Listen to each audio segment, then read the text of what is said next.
Congress party అధ్యక్షులు మాజీ ముఖ్యమంత్రి వైఎస్ జగన్మోహన్ రెడ్డికి నూతనంగా ఎన్నికైన ఎమ్మెల్సీ బొత్స సత్యనారాయణ కృతజ్ఞతలు తెలియజేశారు. బుధవారం తాడేపల్లిలోని క్యాంపు కార్యాలయంలో ఎమ్మెల్సీ మాజీ మంత్రి బొత్స సత్యనారాయణ వైఎస్ జగన్ ను మర్యాదపూర్వకంగా కలిసి కృతజ్ఞతలు తెలిపారు. స్థానిక సంస్థల శాసన మండలి సభ్యుడిగా ఎన్నికైన అనంతరం ప్రమాణ స్వీకారం చేసే ముందు వైఎస్ జగన్ ను బొత్స సత్యనారాయణ కలిశారు.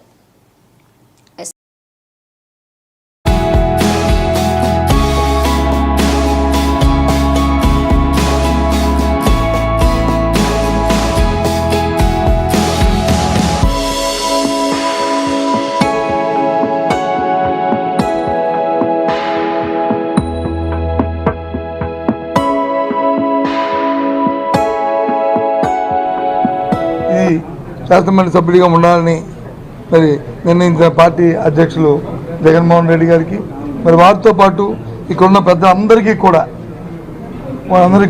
మళ్ళీ ఒకసారి నేను మనస్ఫూర్తిగా వాళ్ళకి కృతజ్ఞతలు తెలియజేస్తూ తప్పకుండా వారి మనసులో ఏముందో వాళ్ళు ఏదైతే కోరుకుని కార్యక్రమం చేయాలని కోరారో దాని అంతటినీ కూడా మరి నేను నిర్వర్తిస్తానని చెప్పి చేస్తానని చెప్పి మనస్ఫూర్తిగా